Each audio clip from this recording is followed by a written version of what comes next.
Welcome back to Game Galaxy, and today is the 25th anniversary of the granddaddy of all first-person shooters, Wolfenstein 3D.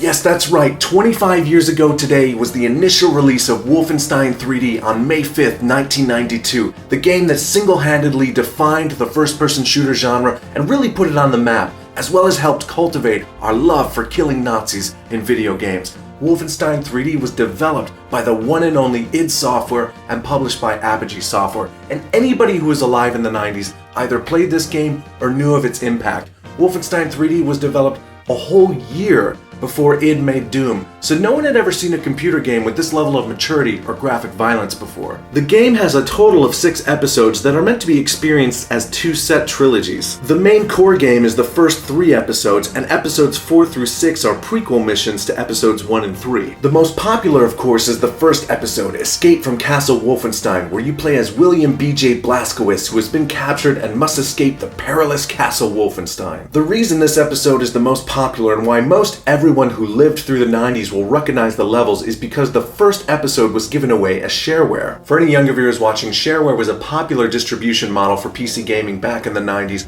where you'd essentially give away a part or section of your game for free that could be freely shared and copied, but once you quit the game, you'd be shown an order form where you could order the rest of the game, or the rest of the episodes to the full game. And quite honestly, it's a genius idea. Get people hooked on your game with just a taste, like a drug dealer, and then present them with a way to order more.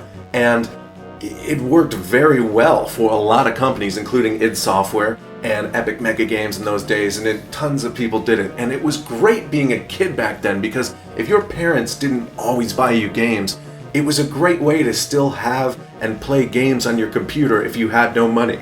So I loved that system, and shareware and demos have all but gone away these days. But I really wish developers would see the value in a demo, because I think it helps tremendously in gaining revenue and attraction to your product. While there is a base story, it's definitely secondary to your main objective, which is killing Nazis and working your way through the maze-like levels of Castle Wolfenstein. This is very much a puzzle maze-solving game with keys and backtracking as much as it is a first-person shooter. The game moves smooth and fast, much like Doom, and isn't 3D at all, but rather a clever use of 2D elements and perspective. You'll encounter many different enemies, from standard foot soldiers to stronger soldiers, as well as brutal German shepherds. Wolfenstein 3D was so advanced for the time in the fact that the soldiers will react to your actions and can actually hear. If you fire a gun in proximity of a soldier, even if he's around the hallway, you'll hear him react and he'll start searching for you. The enemies also have the ability to open doors and search for you, as well as regularly patrol. That kind of AI programming made Wolfenstein 3D an experience like none other. The difficulty can be unforgiving as well, so you'll have to keep on your toes. And sorry kids, this is back in the day of classic first-person shooters, so there's no regenerating health here. To replenish your health, you'll have to find medkits, meals, or even resort to eating dog food to get your strength back up. There's 4 weapons in Wolfenstein 3D: the knife, the pistol, MP40 submachine gun, and a massive chain gun that will mow down enemies. Look how happy BJ is when he finds it. Exploration and secrets are also a big factor in Wolfenstein 3D. You can find secret walls that reveal hidden passageways in the castle by pressing the action button on the walls. The annoying thing though is that when you just normally touch a wall, there's a small buzz sound, but when you're actively holding the action button looking for a secret, it'll play a nasty and annoying loud buzzing sound.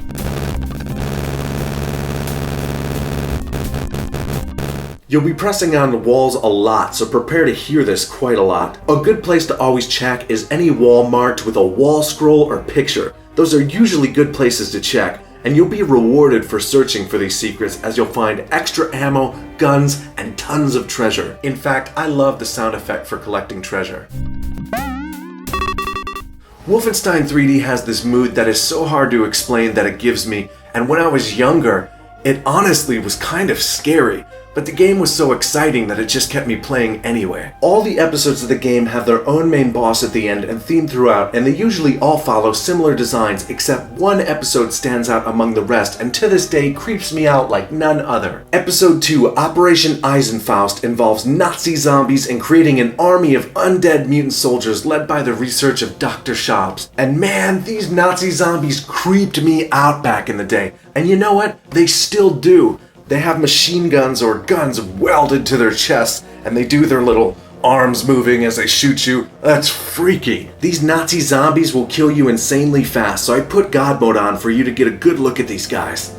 Ugh. What makes them so scary is, unlike the other human soldiers, they don't make any noise and are completely silent. So all of a sudden they can be right beside you and get the drop on you without you even knowing. I hate these guys. Thank goodness that when you get through this hellish episode and defeat the insane doctor, episode 3 returns to form with Nazi human soldiers in castle and bunker environments. The bosses can be pretty tough and take getting used to, as you'll need to strafe a lot to avoid getting hit by their attacks. When you defeat a boss, they'll have an instant replay of a death cam that shows their death animation again in all of its gory glory. The sound in this game was also highly advanced for the time. The haunting noise of the metal bunker doors opening and closing is so iconic, you'll remember it for a lifetime. The voices and phrases and death sounds from all of the guards breathe life and emotion to the environment, which helps sell the mood. All the foot soldiers have different yells when they die, but this one has always been my favorite. The gunshots are serviceable and do very well, and the chain gun sounds obliteratingly awesome. The music has that special charm of early PC MIDI, and there are definitely some iconic tunes that you'll always remember. Wolfenstein 3D is an absolute legend among the history of video games and serves as a grandfather cornerstone that popularized and pioneered the genre of first-person shooters. This gem of a game that was so widely played and loved by so many paved the way for Doom and the future of video games in general. So thank you so much for remembering this amazing classic with me today. And if you haven't played Wolfenstein 3D, I highly suggest and recommend that you do. It's available on Steam for $5, so what are you waiting for? Go kill some Nazi scum!